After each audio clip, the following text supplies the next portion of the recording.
tell you, it's great to be back in Wisconsin. I am happy to be back here, and I'll tell you why I'm here. First and foremost, I'm here because Mary Pat and I consider Scott and Tonette friends.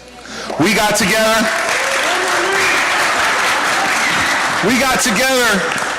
well over a year and a half ago, and we came here twice to Wisconsin to campaign with them and to talk about what we were trying to do in New Jersey and what we believed in our hearts that Scott would be able to do for all of you in Wisconsin if you gave him the chance. And not only do we agree politically, and we do, but also we're parents of teenagers, the four of us.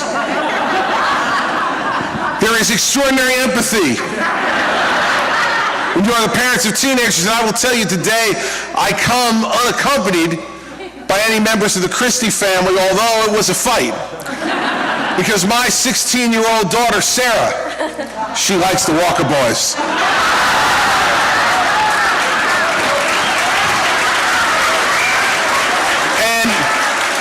And this morning, she was making a compelling argument for why she could make the difference to put Scott Walker over the top on June 5th.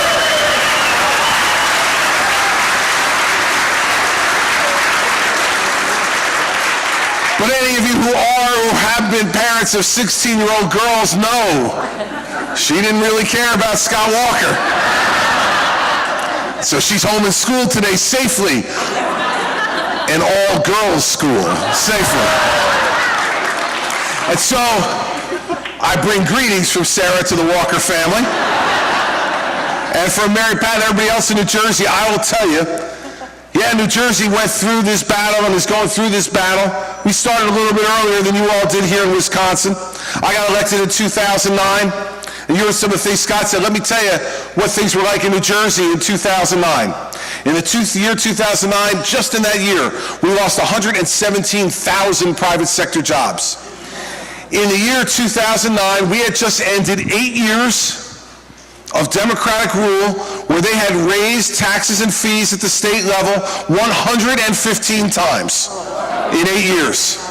We had just ended a decade where property taxes in New Jersey had risen 70% in 10 years.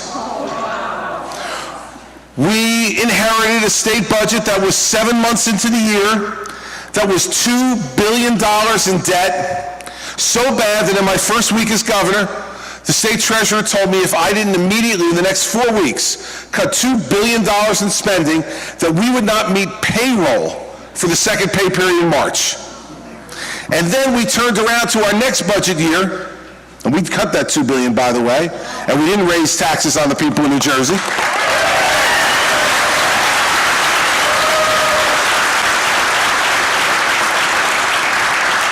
I got a 2-week break, and then I had to put together my budget for the next fiscal year, which had an $11 billion budget deficit on a $29 billion budget. That's the shape the Democrats and John Corzine left New Jersey in. Scott Walker confronted very much the same problems from Governor Doyle and the Democrats in Madison. And what do we do in New Jersey? We balance that budget. We balance that $11 billion budget deficit, again without raising taxes, twice vetoed income tax increases passed by my Democratic legislature, passed our budget, balanced it for the last 2 years in a row, and now this year, New Jersey is going to cut income taxes by July 1st.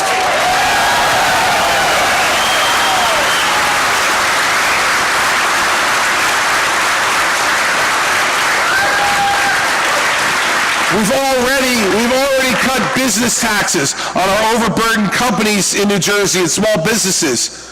We passed a $2.3 billion business tax cut being phased in over the 4 years of my governorship. How were we able to do this when I walked in the door with a $2 billion budget deficit in the first short year and an $11 billion in the next one? Because we treated the people of New Jersey like adults. We told them the truth. We told them that they had dug a hole, their government had put them in that hole, and the only way to fix our state was to help each other climb out of that hole. It was going to be hard. Everyone was going to have to sacrifice. Everyone was going to be called to the table to sacrifice. But I I promised them this. If we sacrifice together, we would benefit together. So this year, they sacrificed for 2 years. Now in year 3, everyone will get a tax cut in the state of New Jersey. That's the way things should work.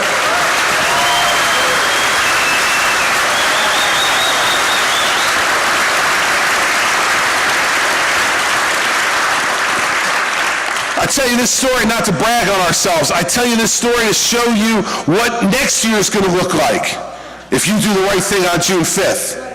See, what I've been able to do is to give Scott and the people of Wisconsin a little preview of what good conservative governance can do for a state that's been wrecked by liberal governance for too long.